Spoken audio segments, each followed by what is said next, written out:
Hello friends, welcome back to my channel Mahid tutorial. उम्मीद है आप लोग अच्छे होंगे। फ्रेंड्स, आज हम लोग R D Sharma class 10 triangles का converse of basic proportionality theorem को प्रूव करेंगे और इसके ऊपर कुछ क्वेश्चंस यानी इंपॉर्टेंट क्वेश्चंस को सॉल्व करेंगे। तो आगे बढ़ने से पहले अगर आपने मेरे चैनल को सब्सक्राइब नहीं किया है तो प्लीज़ सब्सक्राइब कर लें, और हाँ, वीडियो अच्छा लगे तो प्लीज़ लाइक करें, शेयर करें और कमेंट करके ज़रूर बताइए कि कैसा लगा। तो चलिए शुरू करते हैं। देखिए friends, converse of basic proportionality theorem ये क्या कहता है? कह रहा है if a line divides any two sides of a triangle in the same ratio. बोल रहा है किसी ट्रायंगल के अंदर एक लाइन है, यहाँ देखिए लाइन डी ई है। अगर ये साइड ए बी को डिवाइड कर रहा है दो पार्ट्स में और साइड ए सी को भी डिवाइड कर रहा है दो पार्ट में, then the line must be parallel to the third side. और ये जो दोनों पार्ट है इसका जो रेशियो है यानी A D upon D B का जो रेशियो है वो ए ई अपॉन ई सी का रेशियो के बराबर है। तो ये डी ई जो है वो बी सी का पैरेलल होगा। इस चीज़ को हमको प्रूव करना है, ठीक है। तो देखिए हम लोग को क्या दे दिया है पहले कि ये जो डी ई है वो इंटरसेक्ट कर रहा है दो लाइन यानी कि ए बी और ए सी को। कैसे इंटरसेक्ट कर रहा है कि इसका और इसका रेशियो दोनों का सेम है। तो हम लोग लिखेंगे क्या, यहाँ पर गिवन लिखेंगे। गिवन क्या गिवन दिया हम लोग को कि a line D E intersecting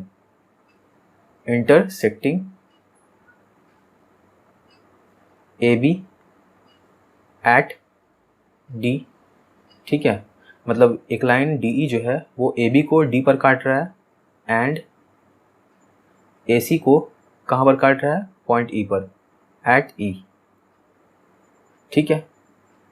और ऐसे काट रहा है सच दैट, कैसे काट रहा है, सच दैट कि A D upon D B का जो रेशियो है वो ए ई अपॉन ई सी के रेशियो के बराबर है। क्योंकि यहाँ तो बोल दिया ना हमको कि सेम रेशियो है, इस तरह काट रहा है कि A D upon D B का जो रेशियो होगा वो ए ई अपॉन ई सी का रेशियो के बराबर होगा। सेम रेशियो यहाँ पर बोला है। तो हम लोग लिखेंगे कि such that A D upon D B बराबर ए ई अपॉन ई सी, ये दे दिया है। ये मेरा इक्वेशन 1 हो गया, ठीक है। अब यहाँ पर क्या बोला है, हमको प्रूफ करना है। टू प्रूव, क्या प्रूफ करना है कि ये जो डी ई है, ये डी ई जो है ये बी सी का पैरेलल है। इसको हमको प्रूफ करना है। तो लिखेंगे D E parallel to B C, ठीक है। ये चीज़ को प्रूफ करना है। तो हम एक काम करते हैं, सबसे पहले एक कंस्ट्रक्शन बना लेते हैं। कंस्ट्रक्शन, ठीक है। क्या बनाएंगे, एक लाइन बना लेते हैं हम लोग, लाइन डी एफ बना लेते हैं यहाँ पर, ठीक है। तो मैंने क्या किया, draw a line D F, ठीक है। अब हम लोग लिखेंगे प्रूफ। मान लेते हैं कि ये जो डी ई है ये बी सी का पैरेलल नहीं है, क्योंकि इसी को तो हमको प्रूव करना है ना। तो हम लोग पहले से मान लिया कि ये डी ई जो है वो बी सी का पैरेलल नहीं है। तो हम लोग लिखेंगे यहाँ पर let D E be not parallel to B C. ये चीज़ हम लोग मान लिया। और इस चीज़ को भी मान लेते हैं कि let D F parallel to B C. और हम लोग क्या माना है कि अगर डी ई को हम लोग मान लिया क्या, बी सी के पैरेलल नहीं है, लेकिन हम लोग डी एफ को क्या माना, बी सी के पैरेलल है। इस लाइन को, डी एफ को, ठीक है, थोड़ा देर के लिए मान लेते हैं।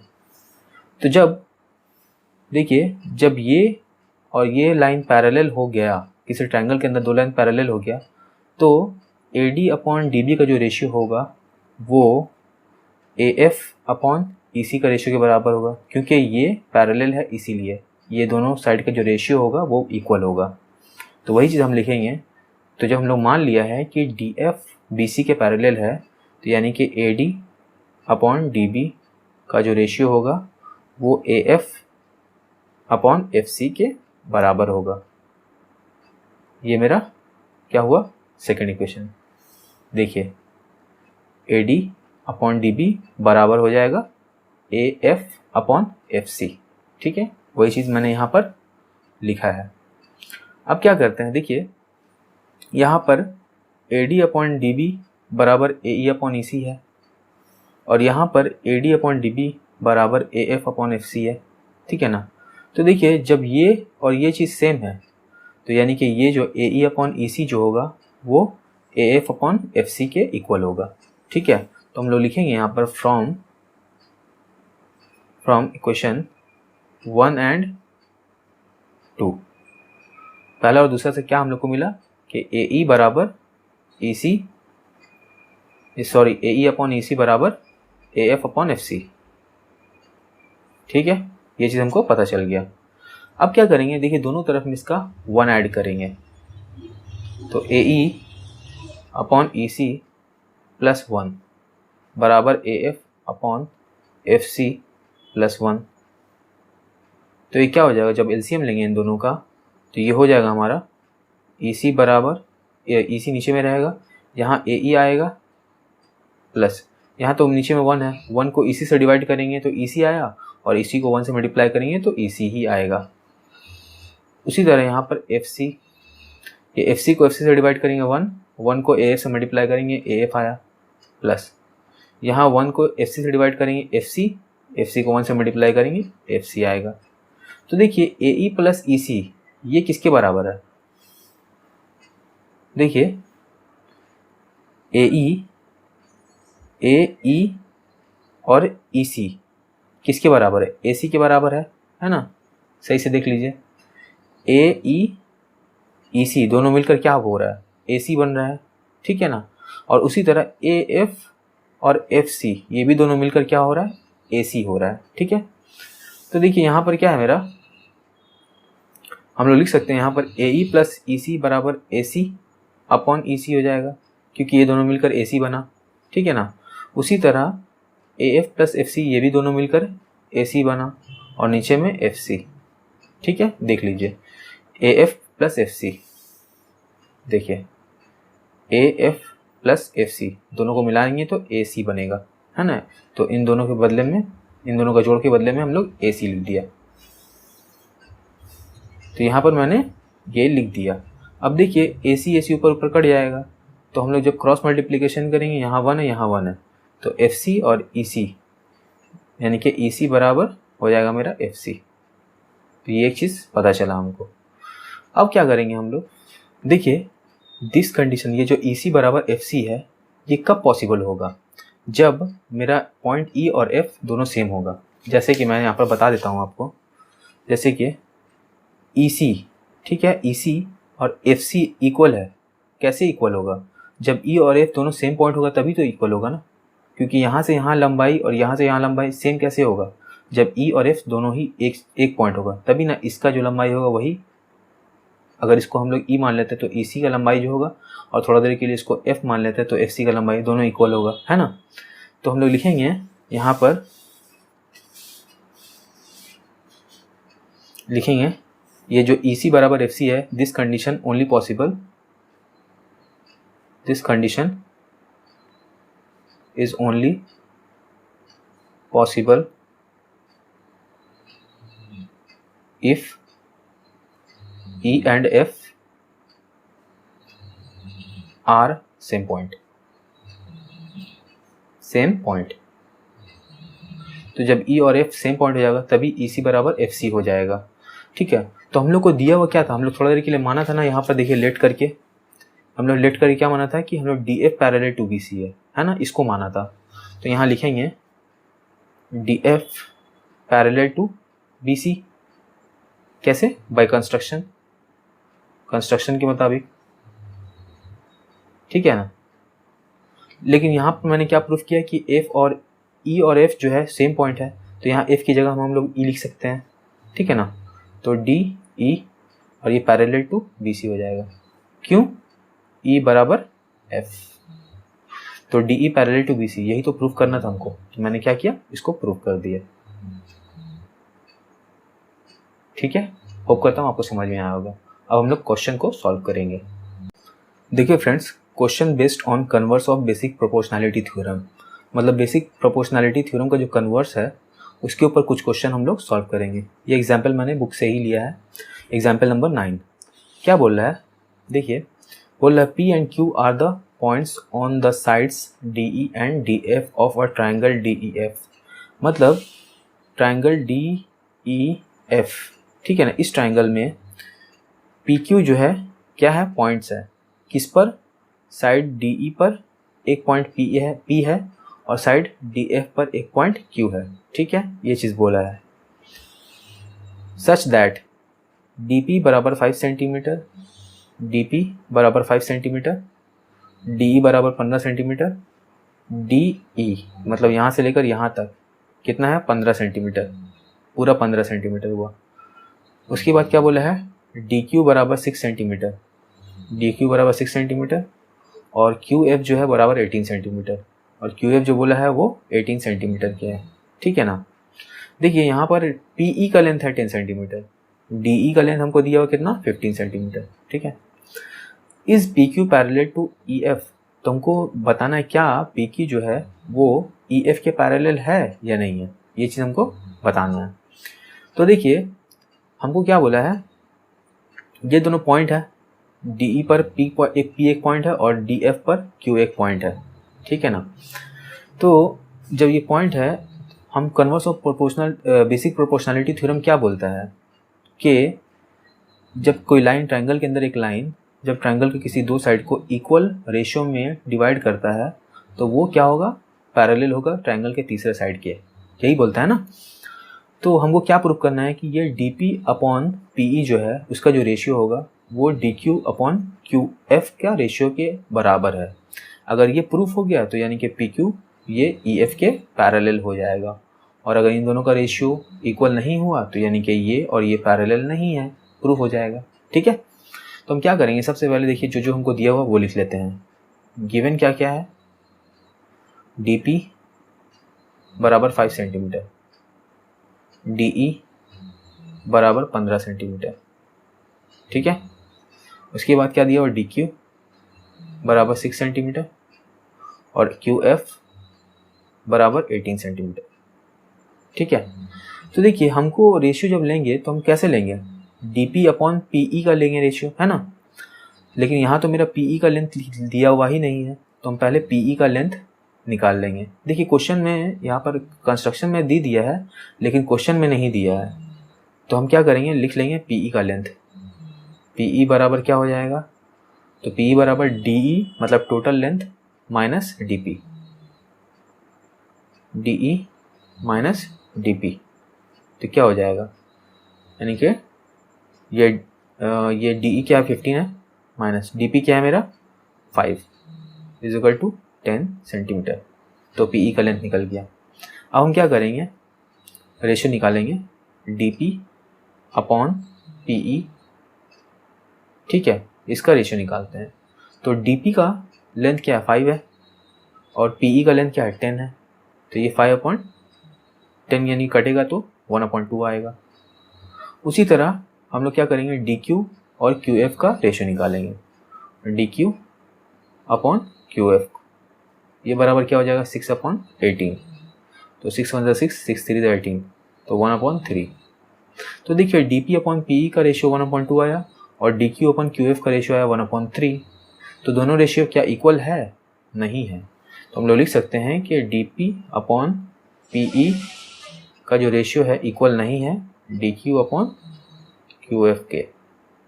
तो जब ये दोनों रेशियो इक्वल नहीं है, देयरफॉर हम लोग लिख सकते हैं since the ratio is not equal then PQ and EF is या are not parallel,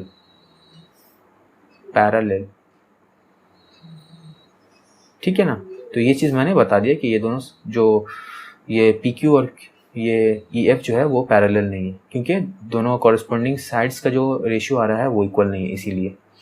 बढ़ते हैं अगले क्वेश्चन की तरफ। देखिए फ्रेंड्स, एग्जाम्पल नंबर 10 क्या बोला है, इन फिगर 7.22, मतलब इस फिगर में क्या बोला है कि P S upon S Q बराबर है P T upon T are.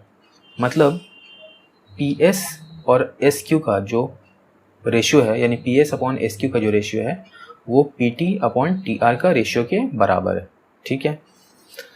And angle P S T equal to angle P R Q, और क्या बोला है, एंगल पी एस टी, यानी कि ये एंगल बराबर है क्या, एंगल पी आर क्यू के, एंगल पी आर क्यू ये एंगल के बराबर है।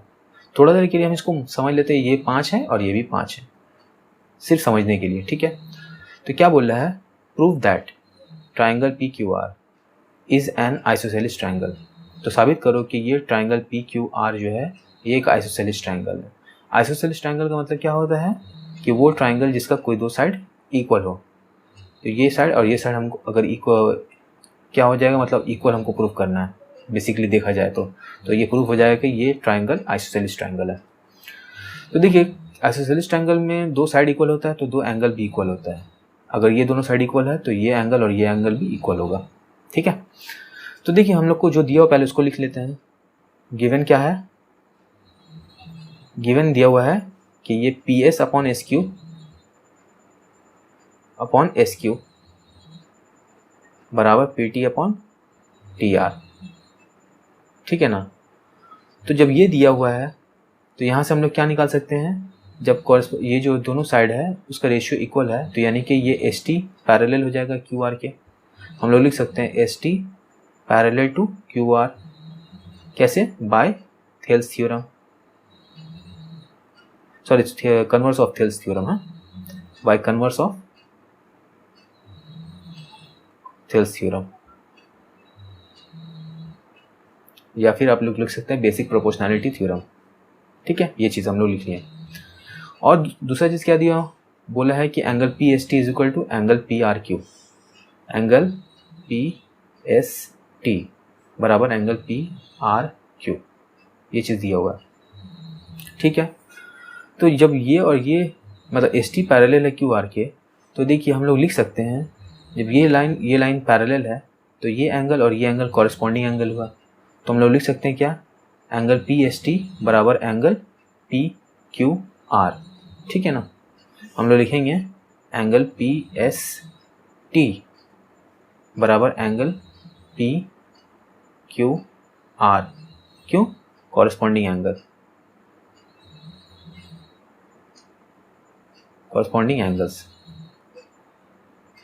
उसी तरह हम लोग ये भी लिख सकते हैं कि एंगल पी टी एस बराबर angle P R Q, corresponding angle, ये एंगल और ये एंगल, ठीक है ना।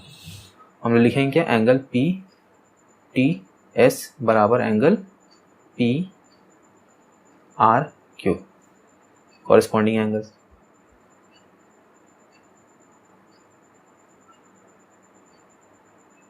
ठीक है ना।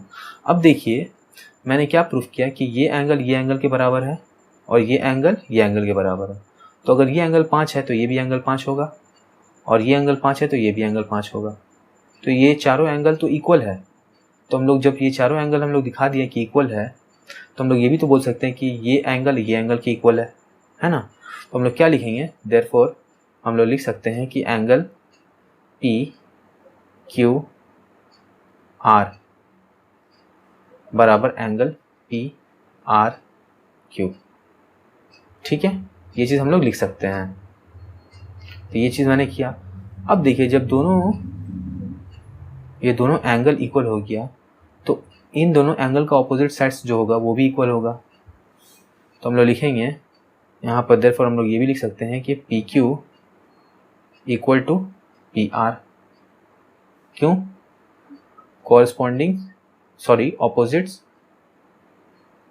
opposite sides of equal angles are equal। ये चीज़ मैंने यहाँ लिख दिया। क्यों ये दोनों साइड इक्वल हुआ, क्योंकि मैंने ये प्रूफ कर दिया था कि ये दोनों एंगल इक्वल है तो इसका ऑपोजिट साइड्स भी इक्वल होगा। तो ये दो चीज़ प्रूफ हो गया कि दोनों एंगल इक्वल है और दोनों साइड इक्वल है। तो देयरफॉर हम लोग लिख सकते हैं triangle PQR is an isosceles triangle.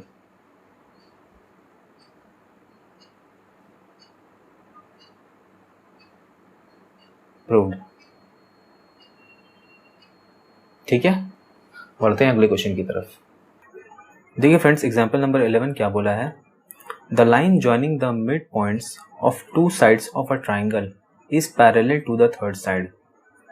बोल रहा है कि the line joining the mid point of two sides, मतलब ये एक लाइन है, ये ए बी का मिड पॉइंट को यानी कि डी को जोड़ रहा है ए सी का मिड पॉइंट यानी ई से। मतलब ये लाइन डी ई जो है वो ए बी का मिड पॉइंट डी को ए सी का मिड पॉइंट ई से जोड़ रहा है। तो हमको प्रूव करना है क्या है, ठीक है ना, क्या बताना है कि डी ई जो है वो बी सी का पैरेलल है। ठीक है, तो देखिए सबसे पहले जब ये मिड पॉइंट है ए बी का पॉइंट डी और ये ई ए सी का मिड पॉइंट है, तो इसका मतलब क्या हुआ, ए डी बराबर डी बी के होगा, है ना, क्योंकि ये मिड पॉइंट है। उसी तरह ए ई बराबर ई सी के होगा क्योंकि ये मिड पॉइंट है। तो हम लोग लिखेंगे गिवन,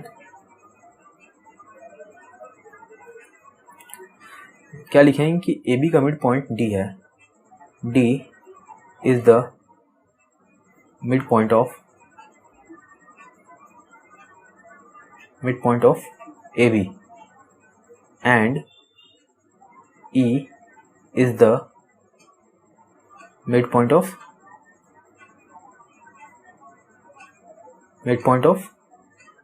ए सी। ठीक है ना, जब ये दोनों मिड पॉइंट है तो इसका मतलब क्या हुआ, ए डी जो है वो डी बी के बराबर है, ए डी बराबर डी बी, एंड ए ई जो है वो ई सी के बराबर है, ए ई बराबर ई सी। ठीक है, ये दोनों बराबर हुआ। तो देखिए हमको क्या बोल रहा है कि बताओ कि ये डी ई जो है वो बी सी का पैरेलल है। तो अगर हम A D upon D B का जो रेशियो है वो ए ई अपॉन ई सी का रेशियो के इक्वल शो कर देते हैं तो वो डी ई बी सी का पैरेलल हो जाएगा bye converse of basic proportionality theorem. ठीक है, तो हम यहाँ लिखेंगे क्योंकि ए डी डी बी के बराबर है तो ए डी अपॉन ये डी बी नीचे आ जाएगा, ये क्या हो जाएगा 1 के बराबर हो जाएगा। उसी तरह ए ई अपॉन ई सी के मतलब ए ई बराबर ई सी के है तो ये ए ई के नीचे आ जाएगा ई सी, ये बराबर 1 हो जाएगा। अब इस 1 का मतलब क्या है, इसके नीचे भी 1 छुपा हुआ है, यहाँ पर भी 1 छुपा हुआ है। तो देखिए दोनों का रेशियो क्या हुआ, इक्वल हो गया ना।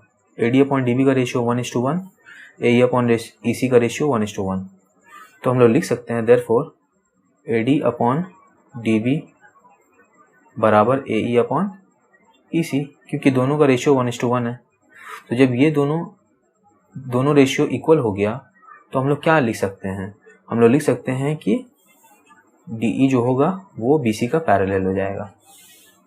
देयरफॉर हम लोग लिख सकते हैं D E parallel to B C by converse